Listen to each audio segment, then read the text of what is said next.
The wedding that wasn't, how I found out my fiancé lied about his dad's cancer to party in Vegas. So, I am 29-year-old girl was supposed to get married last weekend. Instead of final dress fittings and rehearsal dinners, I was sitting on my couch with a glass of wine and a suitcase of unopened wedding gifts I now have to return. My fiancé, well, ex-fiancé now, Daniel, 31M, turned out to be a liar on a scale I didn't think was even possible. Let me rewind. Daniel and I had been together for 5 years, engaged for a little over 1. The wedding was set, 140 guests, a beautiful fall vineyard ceremony. We'd already spent about $26,000, mostly my savings because I had a better paying job. It wasn't over the top, but it was exactly what I'd always dreamed of.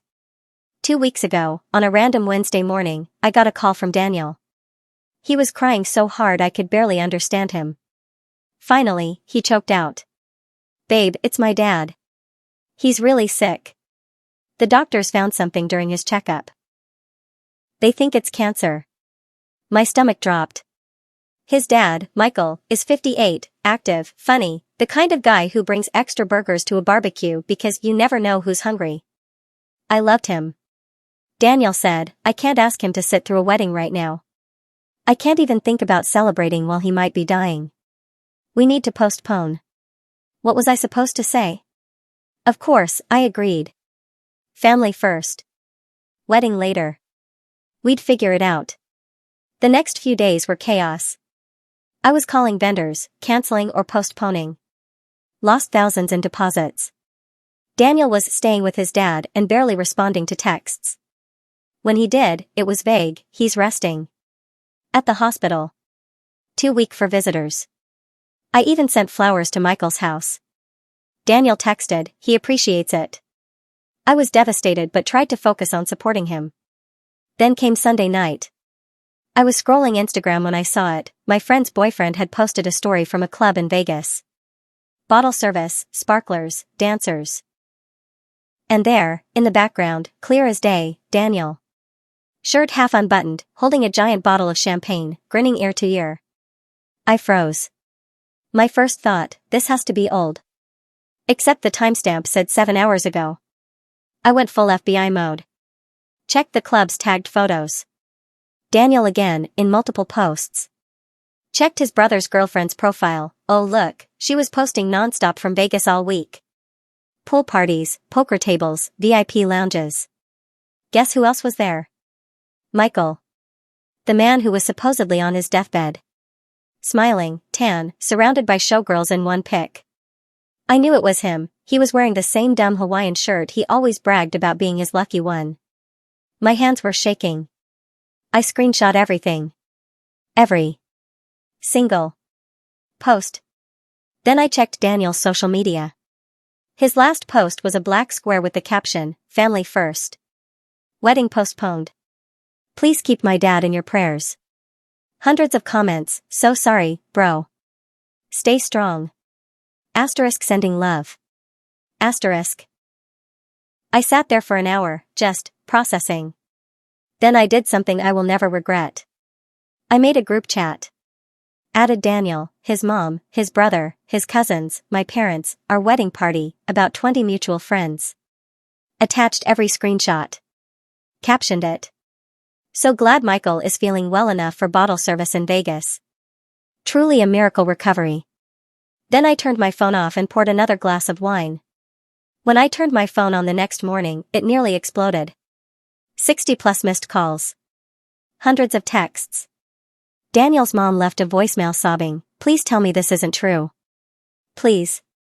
Daniel left me 5 in a row. "WTF is wrong with you?" That was private. "You ruined my life. Call me now. We can fix this, don't throw us away." His brother texted, "Dude. Dad told me he couldn't help with rent because of medical bills.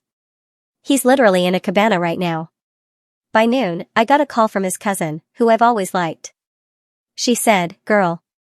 I'm so sorry. This isn't the first time. Last year when Uncle Michael supposedly had a heart scare, he was actually in Cabo. I only found out because he accidentally tagged the wrong person in a story. The pieces started falling together. By that evening, Daniel showed up at my apartment. He was pounding on the door, demanding to come in.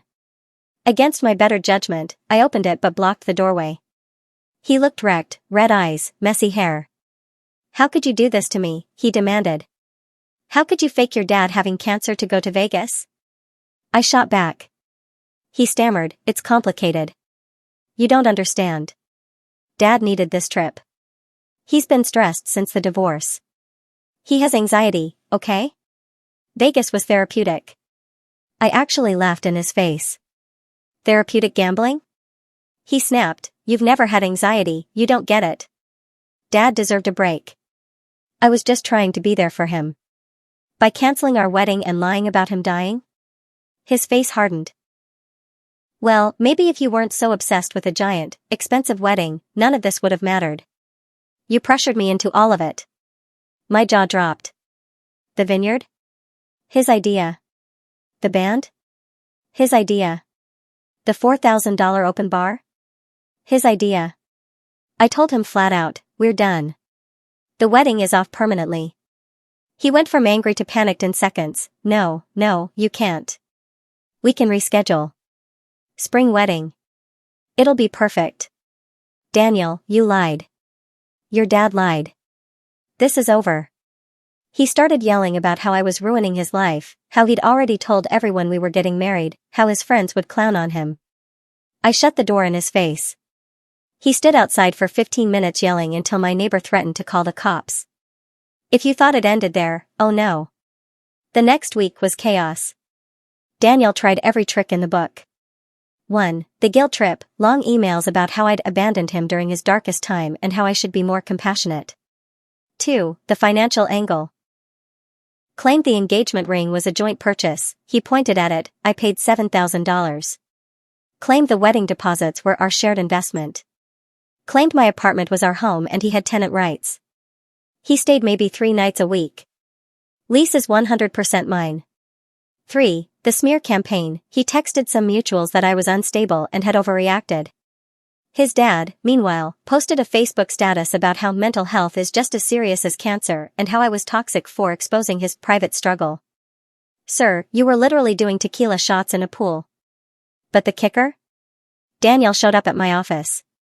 Security had to escort him out after he tried to loudly accuse me of financial abuse for keeping the wedding funds.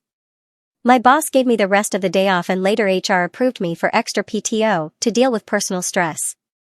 The venue, bless their souls, refunded my entire deposit after hearing about his antics.